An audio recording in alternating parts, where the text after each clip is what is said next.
Hi, I'm Jessica Boulton, and this is the Daily Mirror's Jess saying live. And we're joined here today by a very exciting guest. It's the Queen of Strictly herself, Shirley Ballas. Thank you, Shirley. Oh, I'm very excited, Jess. It's good to be here. Oh, thank you. And we're excited. Obviously, a week of the final. It's come around so quickly this year, obviously, with the short series.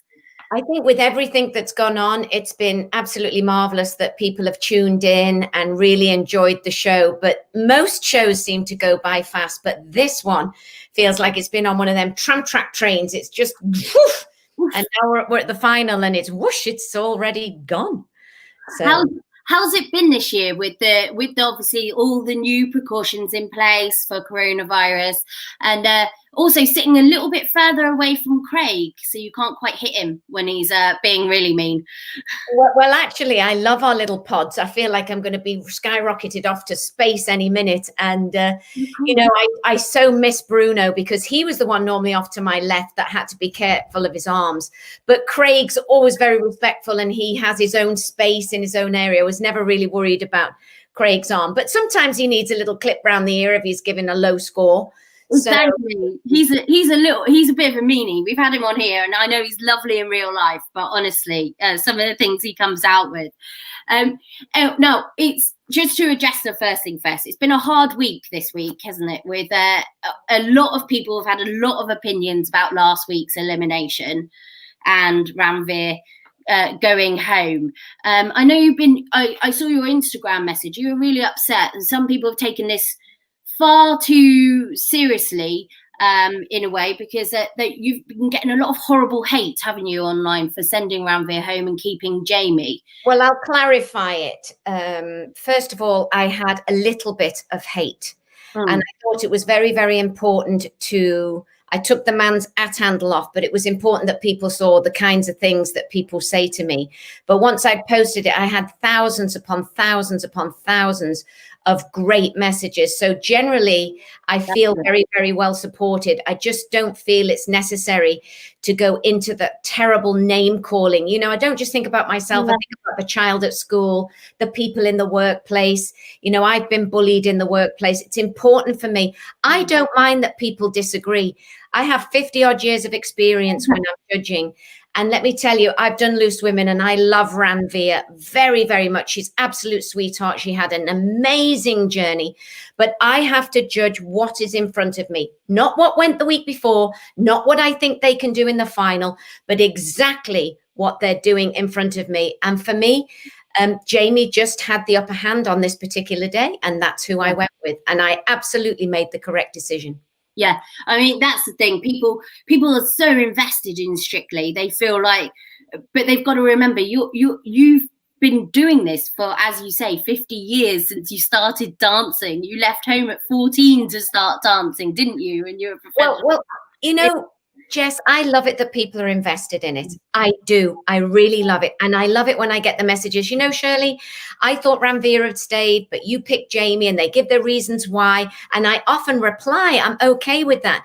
But when it starts getting into talking about putting you in a coffin or saying horrible things about you or really using the lowest of the low words that you can use for a female, and I guess I'm a little sensitive to that because all my life I'd heard that.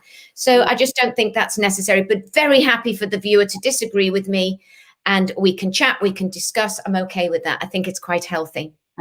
I was going to ask, had you had any death threats? Because that seems to be the favourite.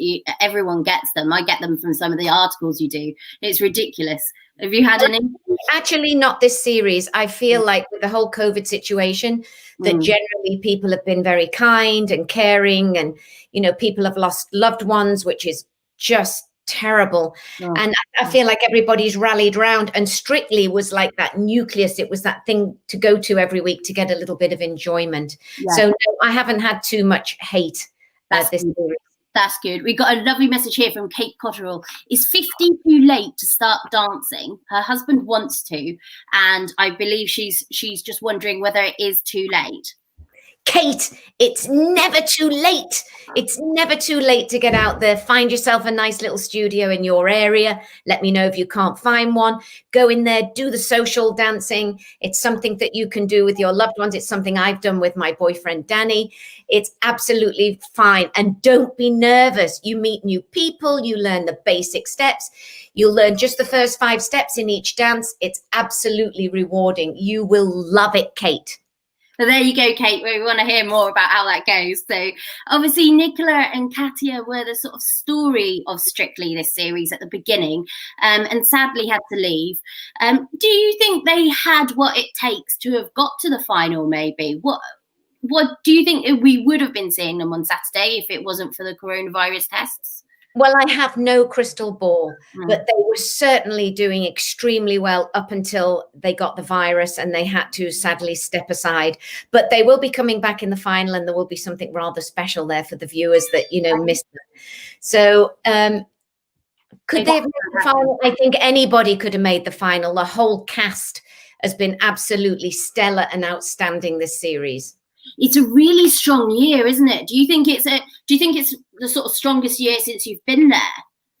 I would probably say so. I mean, just when you think it couldn't get any stronger, it got stronger. Very difficult to pick the final 4. You know, perhaps from the past final 8, it could have gone anywhere for anybody, and anybody could have got those slots. So very, very difficult choice making this series.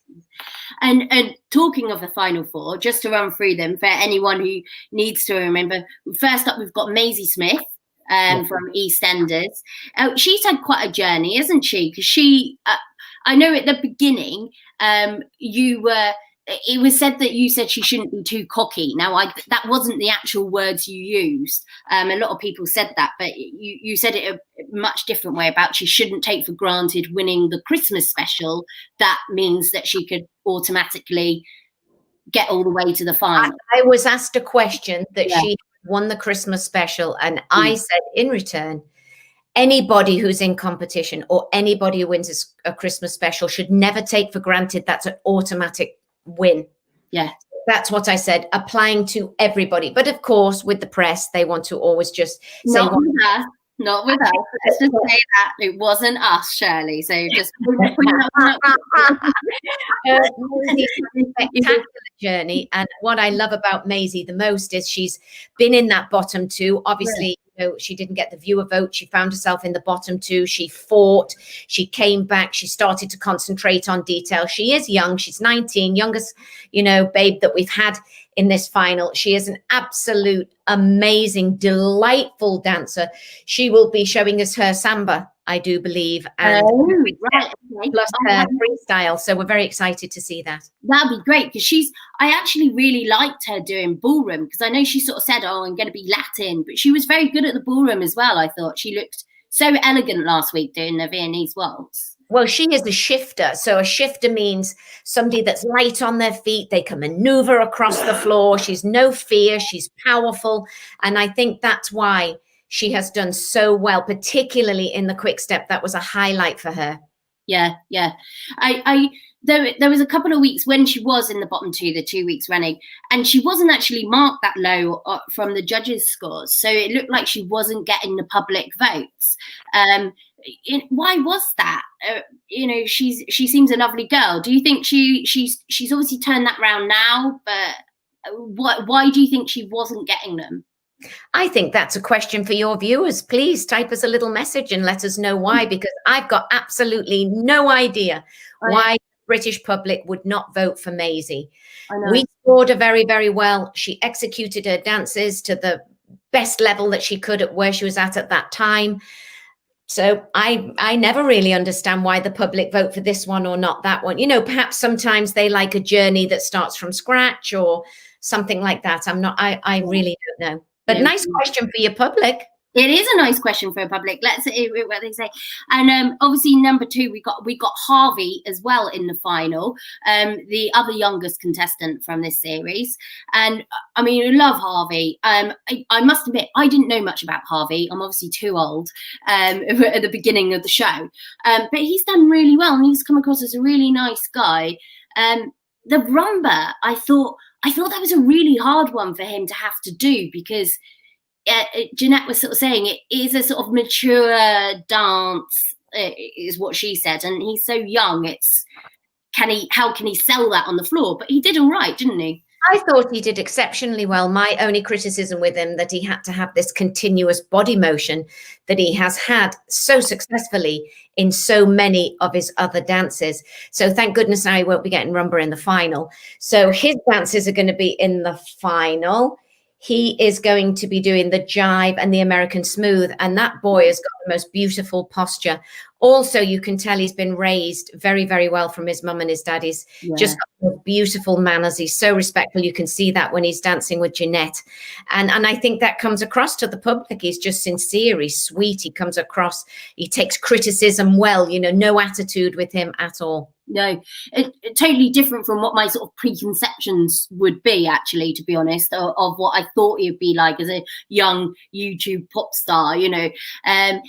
We got a message here from Laura Owens. She's saying, not saying this is correct, but maybe people wouldn't vote for Maisie due to her amount of previous dance experience, which you sort of said. Some people like the journey from the beginning. She says that she's not how she feels, but a lot of people saying that on Twitter. So I mean, yeah, everyone starts from different places, but it's, you know, they still all learn, don't they? They learn something, and let's face it, most people have had a little ballet early in the years, or a little jazz, or a little hip hop or something, but they haven't always had ballroom and Latin. So although perhaps somebody might have had a little bit of this or that experience, it's still going to be difficult to do the ballroom and Latin, as Maisie has discovered. She's discovered it's actually quite difficult to dance in close contact. She looked much more comfortable when she danced in her open street kind of commercial dancing. Yeah. But I thought she did exceptionally well in the ballroom and Latin, as did everybody else. And I think most people have all had a lesson or two somewhere in their youth. Yes, everyone's done it. I used to do ballroom and Latin in my youth. I used to do a few competitions, but it's been a long, long time since I've pulled that out. Harvey also broke the Strictly record for getting all tens, the earliest in the series. Do you think that makes him, could he be a shoo-in for repeating that on the final? Nobody is a shoo-in for anything on this show. It will be, you don't know whether somebody will trip, will fall, will forget their programs. Don't forget this week they have to do 3 dances, 3 dances. That's a lot to do. That's a lot to do, plus their freestyle, which has got to be the best number that they've done. So it will come down again to the mental part of it. It will come down to the stamina part of it. It will come down to many other factors, not just the dancing. Can they complete the whole course? That is the question. No, also on Harvey, bless him, he talked to us for the paper, and he told us, you know, oh yes, I do have a little thing for Maisie. I think she's wonderful. I think she's brilliant. Bless him, it's so sweet. Do you think you could see anything between the two of them? A little bit of chemistry. I love you dearly, Jace, but I don't comment on people's personal lives. I'm here with the dance teacher. I'm here with the strictly head judge. Nothing on people's personal lives. Fair enough. I'm rooting for him though, because bless him, he's so sweet whenever he talked about it. He was all blushing and everything. Now on to number 3. Bill Bailey is made the final, and totally shocked me, to be honest, because I expected him, before I saw him dance, to be that joke act that he said he really didn't want to be. But I thought that's what he was going to be like on the show. But he's been quite a surprise, isn't he? Well, I thought when he first came down those stairs at the beginning, I thought, you know, because I love Ed Balls and I love all the people that have in the past, very entertaining. And I really thought that that's what Bill was going to be, you know, a little bit more joking and this and that, but he didn't. He took the bull by the horns. He went out there. He did 100%. He just leaves nothing to chance, Bill. Plus, he studies every dance every week. He knows where it come from. He knows the roots. You know, he just doesn't go out there and look at that amazing jive shape. Hello, 55 years of age. That is World Championship class leg position you've just shown. Anyway, Bill will be choosing to do his quick step. So he's got, that's quite a tough dance. Yeah. And couples choice. And both those numbers also for him were outstanding, plus his freestyle. So, you know, he's had quite a journey, never danced a step in his life, not a step in his life. He's closer to my age. He's not a young spring chicken, but he gets out there and he looks like a spring chicken. That's the point. He does. And he's dancing to great music. He's totally taken me by surprise. And we learnt this week that you're a heavy metal fan, Shirley, you said. Oh my goodness. Well, you know, my son, when he lived here, went to the Italia Conti School of Dramatic Art. Yeah. He picked up a guitar when he was about 3 years of age. And, you know, it was all Nirvana, and then it was this heavy metal. And then, I mean, I've heard it all, darling. I've seen his hair spiked. I've seen the white face. I've seen the crying. I mean, I've seen the paint. I've seen the works. So, yes, I love all types of music. But I think with my son, to enjoy time with him, it had to be a little bit more of the heavy metal. Well, have you got a favorite band? Because I nearly fell off my chair when you said that on Saturday. Well, I actually do like Metallica. That's why I was up on my feet, all excited and jumping about. You know, it was just great. Who would have thought Strictly and Metallica? Come on. Exactly. It was awesome. It's the moment we needed to see. And finally on here, we've got Jamie, who I don't think any of us expected to get this far. When we saw him in the first couple of weeks, he was really, I mean, his journey is from absolutely nothing. I think Bill had done couple of ballroom lessons as a child, I think, but Jamie had never done anything before, obviously, apart from last year when he had to pull out. So what do you think of Jamie? Jamie had to pull out last year. You know, he was going to dance with Oti, and they switched his partner to Karen, which has been an amazing journey. It was difficult for him at some points. We went into the bottom two. He was very respectful. He's an absolute great competitor. You know, he takes nothing. What's the correct way? He's never rude. He's respectful. He takes on board the comments. You put him in the bottom two, he's going to give you 100% of what he's going to do. And I think he's well deserves his place in the final. I think he showed character. I think he showed absolute stamina from the beginning to the end, never giving up. He's totally entertaining. He's improving his journey every week with his quality, his technique, and his body action. And he has had a true journey from the very beginning, being an absolute non-dancer. He's also very, I look forward to his performances coming on. They're the ones I get, oh, brilliant, it's Jamie next. I get excited about him coming on because I know he's going to do something fun and different. You know what's interesting, Jess, is we have an expression in our industry, you know, some people go on the floor and they try to be a character that you want them to see. And then we have the characters who are off the floor the same as they are on the floor. And that is Jamie. Whatever you get off the floor is what you're going to get on the floor. So he's just one sincere, loyal dancer to himself.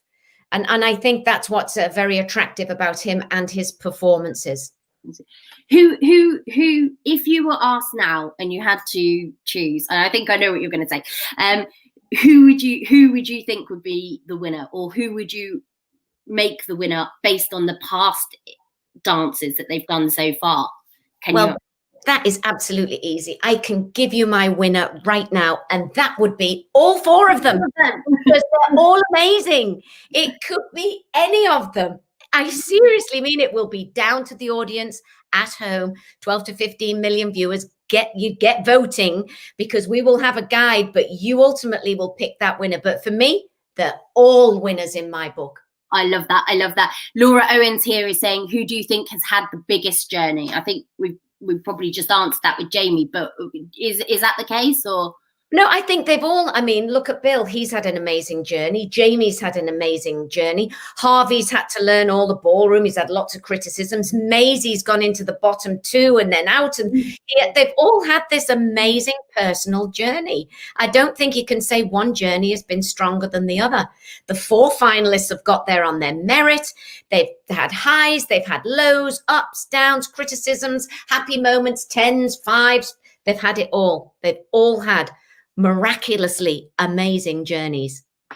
And talking of journeys, another person who's had a big year this year on Strictly is, of course, Anton Du Beke, out first week with Jackie.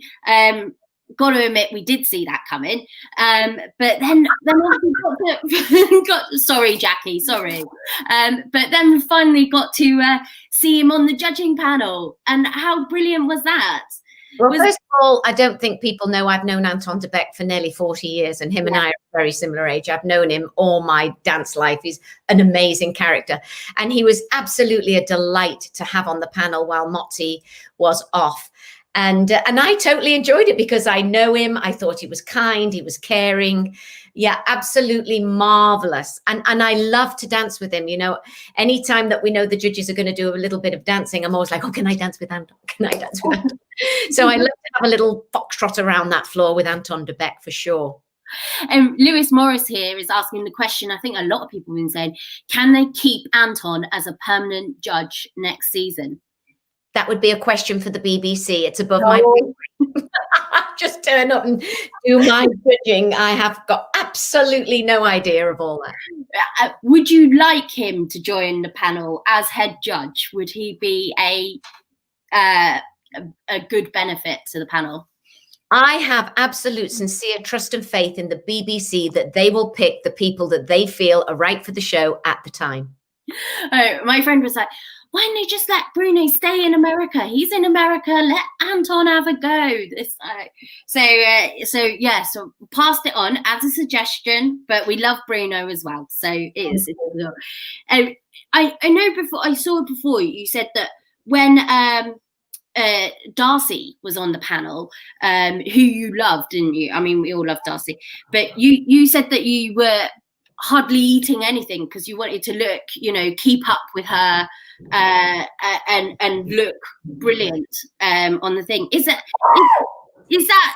a really is that something that's still on your mind, or is it a bit more relaxed now? Or it's a lot more relaxed. And when I first got the job, I kind of I have some issues with my own personal body, and when I got on the show, I thought I had to be like stick thin and it would look better, the balance of the thing, all in my own head. But since then, I think I've got a lot more relaxed about myself, and of course writing my book and the journey that I've had. And now I've got this lovely boyfriend, so I'm getting there with my own personal issues that we all have. Everybody has personal issues themselves, how they look, their hair, the this, the that, and I've had my fair share of that. But I have to say that when Darcy decided that she wasn't going to come back, it was I heard like everybody else, and it was devastating for me because she had kind of shown me the ropes and kind of held my hand there at the beginning.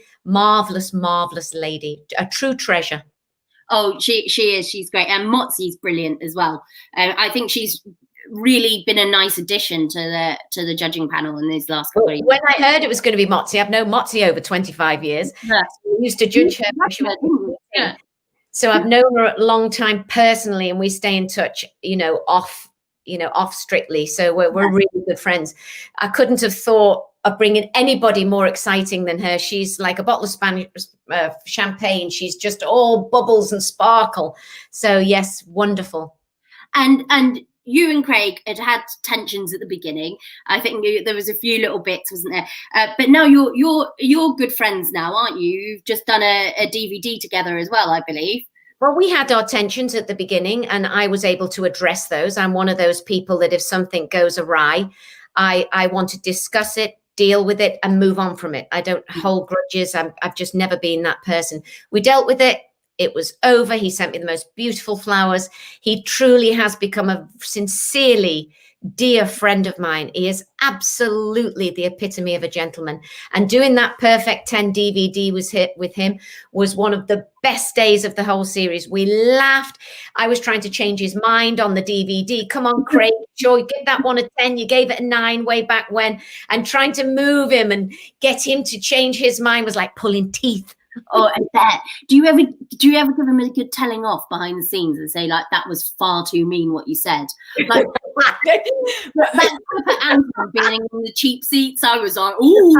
I don't really need to tell Craig anything really. He's got his own opinion. He's entitled to his opinion. He's stoic. He's been there from the very beginning of the first series. You know, I've actually learned a lot from him along the way, particularly like in Panto and other things that we've done. Yeah. Now, he's not one that you can tell off. He's got a great opinion.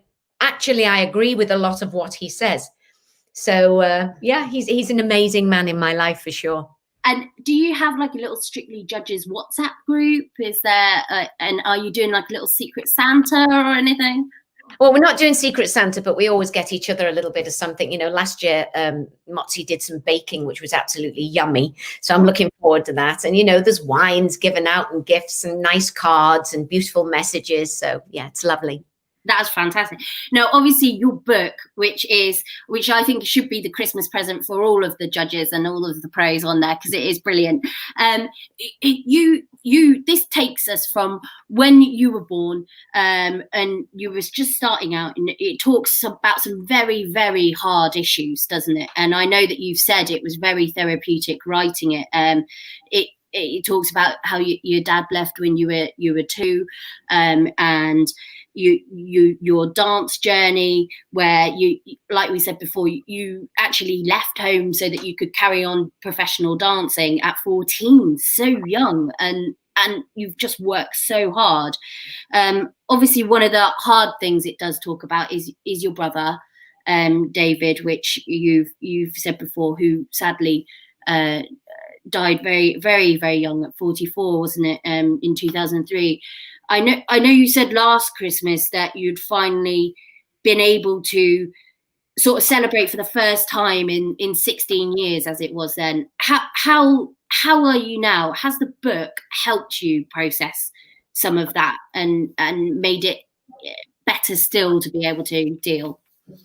Well, I decided to, you know, I've been out and about with the country with my charity things, and the amount of people that I come across who've lost a loved one to suicide and had different issues.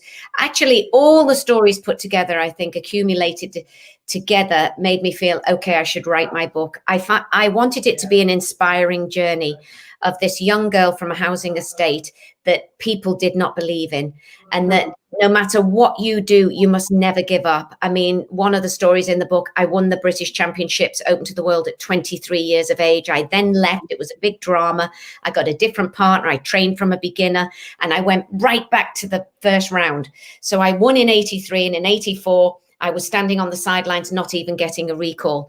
And then I trained him all the way through the next 10 years of our career, till in 1995, we actually won that British Championship again, beating my first husband. So there was a whole journey in there of, I had to have self-belief in the partnership. Nobody else had belief that the team could ever do it. And then I got pregnant in the middle of it. Yeah. Beautiful baby boy. I love my son to bits. Wouldn't have changed it. Had to take him everywhere with him. My mum and brother raised them.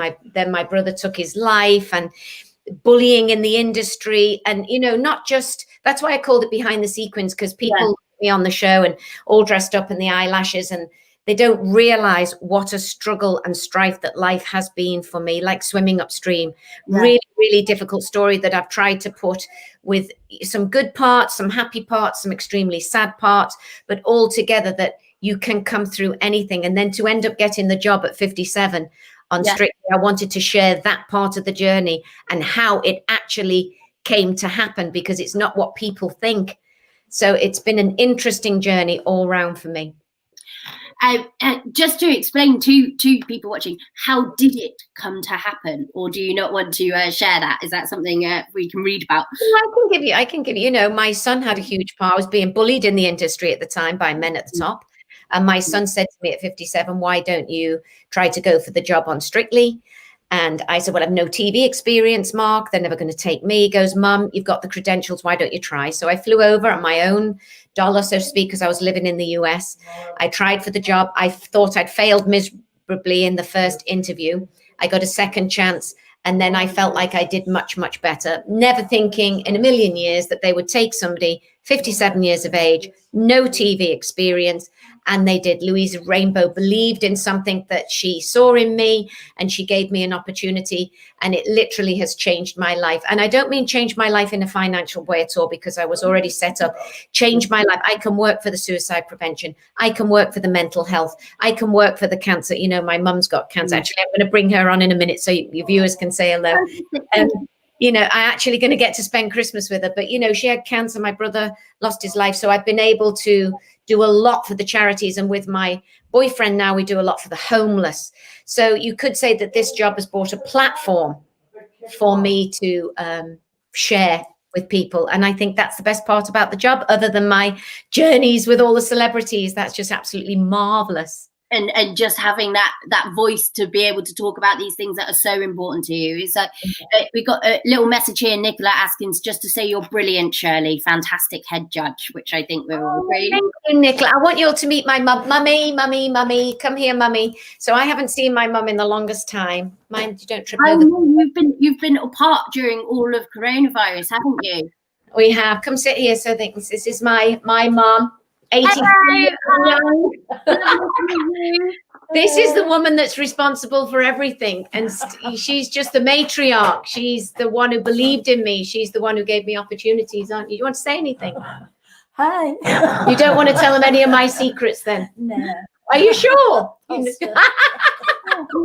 brilliant that you can be together for Christmas. I know you said that you were, as soon as the lockdown was ending, you were going to go up and get her so that you can all be together. Is it? Well, I got it just before we went into tier 3. So, you know, Danny, my boyfriend, who's also here getting his Santa outfit on. But yes, he went up and got her, so she'll be here for a good 3 weeks with me. So, fantastic. And what have you got planned over Christmas? What are you going to do together?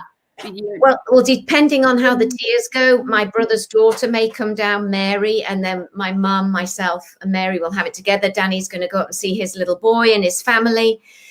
But we've got some karaoke planned and a few totties, a few little drinkies there, eh, Mum? Yeah. Bit of scotch going on there. Good. I saw that you're actually responsible for helping Shirley pick her outfits every week. I think, Shirley, do you send a picture, do you, Mum? Oh, yeah. Well, then, Mum, what We prejudge it, yeah. she prejudges the hair, the makeup, the clothing. Have you approved so far? Yes, they've got good taste. It's really good. There was some talk about the lower cleavage dress, which I know that you thought was good, Shirley, because you got compared to Amanda Holden. Oh, honey. What did you think? What did you? Yes, I like that type of dress, you know. Yeah. No, I love it when it's got a little bit of boobies, yes, Mummy. It's a bit sexy. Ooh! I love it.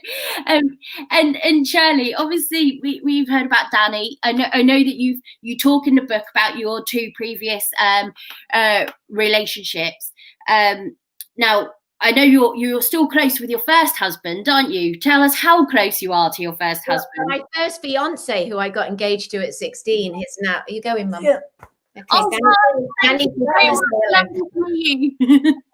my first fiance, Nigel Tiffany, today is my financial advisor, and my first husband, he lives over the road from me, so I can throw a pebble at his front door with his wife and his wonderful son Samuel.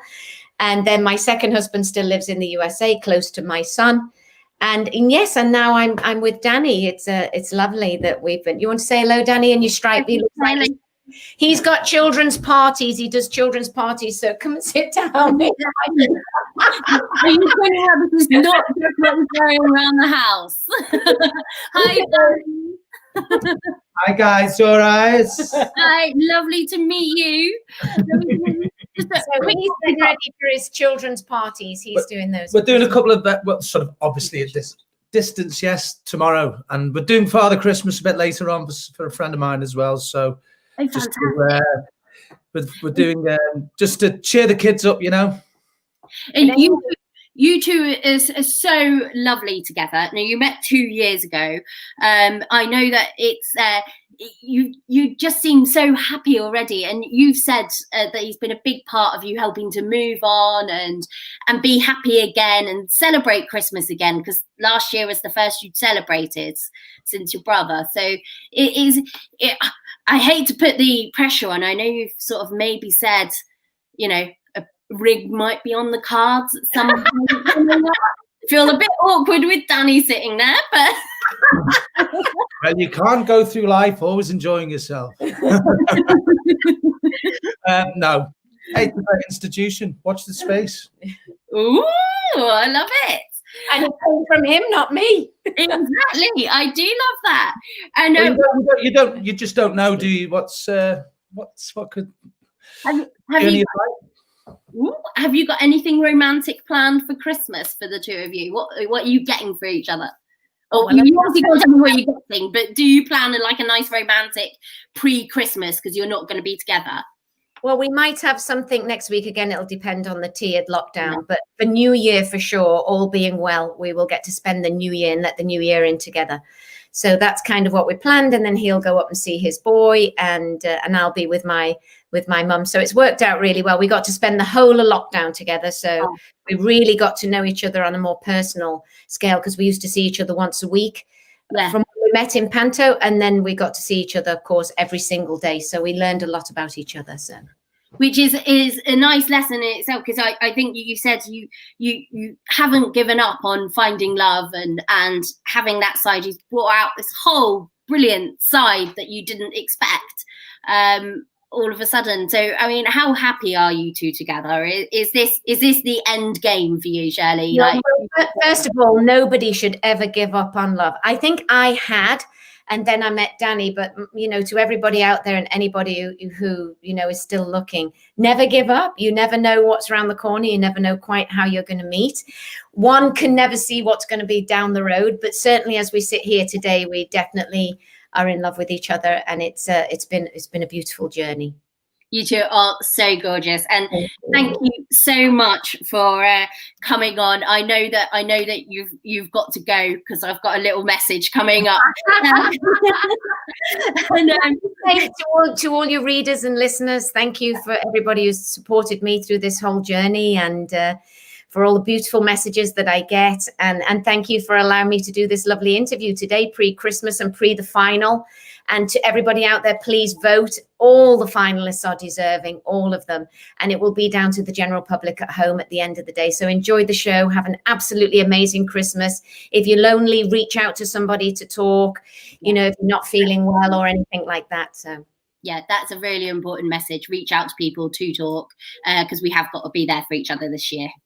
Very important. So thank you, Jess. Thank you so much. You, Jess. Thank you both. It's been absolutely lovely meeting you, and thank you to your mum as well. Have a lovely Christmas, both of you, and have a lovely Christmas, everyone watching. And we will be back in the new year.